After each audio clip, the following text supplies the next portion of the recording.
Welcome back, welcome back, welcome back. What's up? This is Adam, and this is Tales of Inspiration. Now, it's a pretty gloomy, cold day outside, rainy. You don't get too many of those here in Los Angeles, but lately it's been raining a lot. So, today, I'd like to just tell a little longer story. It reminds me of the times in the old days when the old man would tell everybody to gather around because he was telling them a story and everybody would sit and just listen to him. So today I'll be the old man telling you guys a story.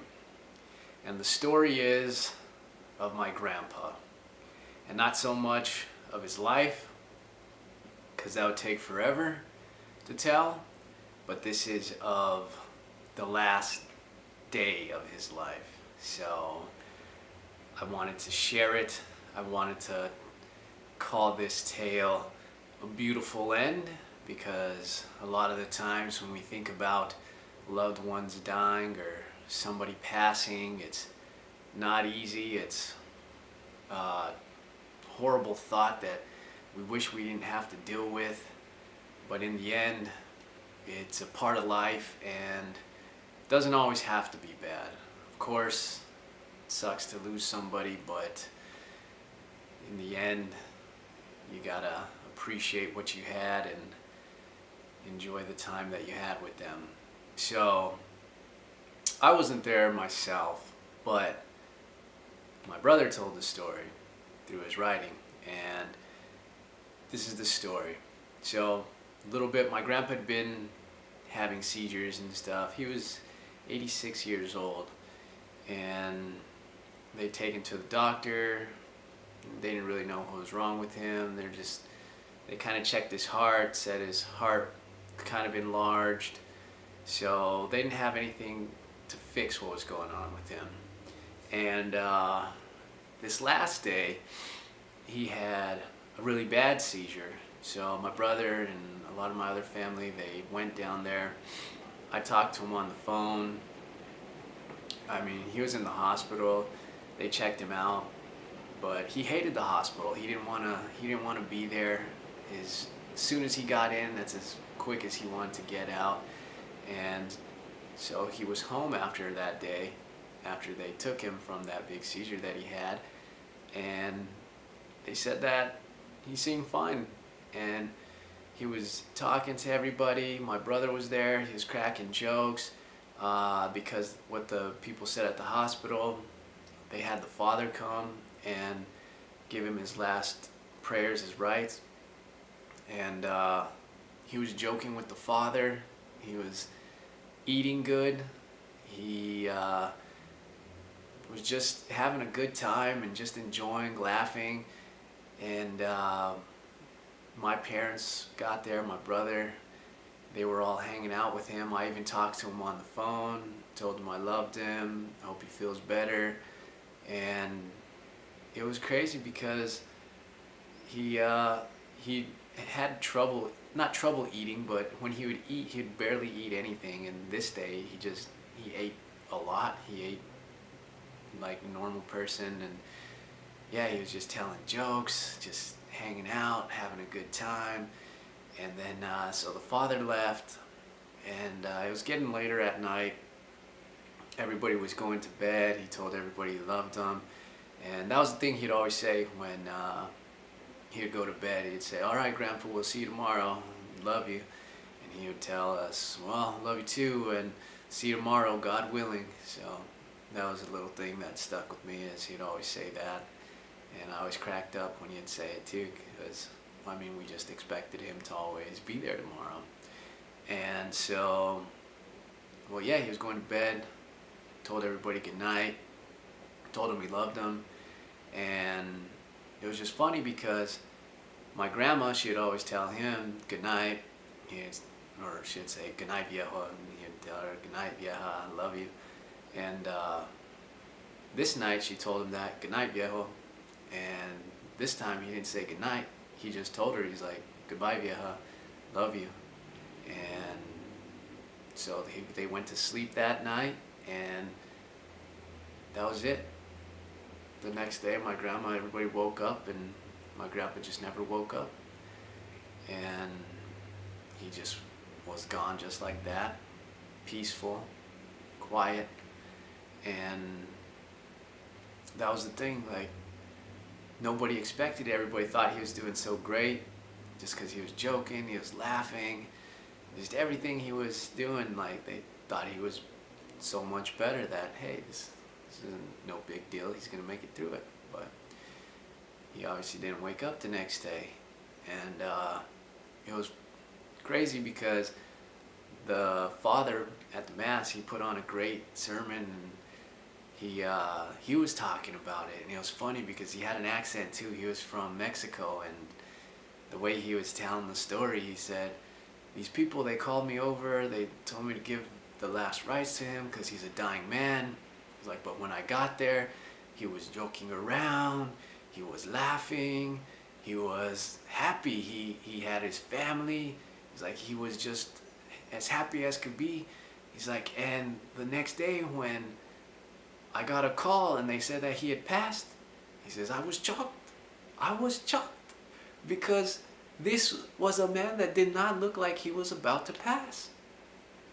And that was it. Everybody, that was the same thing. Everybody was just so shocked that it happened that quickly. And I mean, he was old and stuff, it was expected, but it was just crazy that it happened that way, and that everybody thought that he was going to at least last a while longer. But no, just like that, he went, and he enjoyed the thing, is he enjoyed the last hours, last day of his life, and he wasn't scared, because I know that's was a big thing, is that he was always afraid of getting older and afraid of dying. And the last couple hours of his life, a day of his life, he wasn't afraid. He seemed like he knew it. Out of everybody, he was the one that knew that he wasn't going to wake up the next day. So he told everybody his goodbyes. He told my grandma goodbye, and that was it. And I just love the story because, I mean, a lot of times it's not so easy to see somebody go, especially when they're sick and loved ones that are dealing with illnesses and stuff. But this time, I mean, it was just different. It was a guy that had lived a great life, and I like the alarm that's going off. But yeah, he lived a great life, and he finally, I guess, realized in the end that there's no escaping it, that he might as well just embrace it and enjoy. And that's exactly what he did. He had fun, he laughed, he joked, he ate like he hadn't eaten in years, and it was just a crazy story. It was a beautiful thing to see it, how it all happened, and that he just went so peaceful and went so happy. I've had family members and stuff that have gotten accidents, and yeah, they've had sicknesses, and they've gone like that, but this was the first time that I've actually seen somebody go the way he did. And to me, I thought it was beautiful, because there's no better ending than something like that. And he got to spend it with his loved ones. I got to talk to him. Everybody got to talk to him and said their goodbyes and tell him how much they loved him. And then just like that, he went in his sleep peaceful. And I miss him a ton, and I still think about him all the time. But I always think about that day, how it happened, and how my brother told me about it. And I just think, I was like, it's awesome. I wish everybody could go that way. And from a guy that was having a hard time coming to the end, and he was afraid to die, he embraced it at the end. And I mean, it's not an easy subject to talk about. A lot of people don't like to deal with it or even think about it, but it's just as much a part of life as anything else is.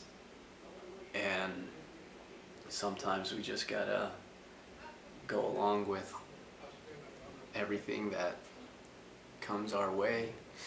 And in the end, sometimes it turns out beautiful, and you just gotta enjoy the time that you had with them. You gotta remember all the good memories, and I still smile thinking about the stuff that I did when I was a kid with him growing up, and the jokes and the little sayings he would say and everything like that, because it still puts a smile on my face today, and I'm gonna try to pass it on to my kids and nephews, nieces, and whoever else I could talk to, and tell them his little goofy sayings. One of his favorite ones is whenever they would be cooking, he would talk, they'd ask him to say, "What do you want to eat?" And he says, "Oh, I don't care." He says, "I'll eat the asshole off of a skunk if you cook it for me." And he used to say that all the time. And one time it was funny because my grandpa said, "Fine, let's go get one and we'll cook it for you." And he got this big grin on his face, and he said, No, I was just joking. I don't want that." But it's just little things like that. And then just thinking about how he went and everything, I just I miss him. But like I said, it was a beautiful end, and I try to look at loved ones passing as not that you're losing something, but all the stuff that you gain through the years from them being with you. And there was a great little story about somebody who lost a child when they were really young, and they didn't want to talk about it, they didn't want to deal with it. And one of the guy's parents talked to the kid, the son, and he was saying, he's like, "I can't even talk about my grandkid. I can't even bring up the name because you guys get so upset." He's like, "But the thing is," he's like, "you guys want to pretend like it never existed so you don't have to deal with the pain." He's like, "But think of it this way." He's like, "You see a shooting star and it only lasts for a couple of seconds." It's like, "But aren't you glad to seen it?" So let you think about that, and hopefully you have a different little outlook on how everything went in between you and whoever it is that you love, or maybe you've lost somebody, and don't try to take it so hard, and just think about the good stuff and enjoy, remember them, share their story, because every story does deserve to be shared. So that was my little campfire story of you guys gathering around. That was the last story of my grandpa that I wanted to share, and hopefully you guys enjoyed it. So keep watching, subscribe, share the videos, inspire somebody, and I will see you guys next time.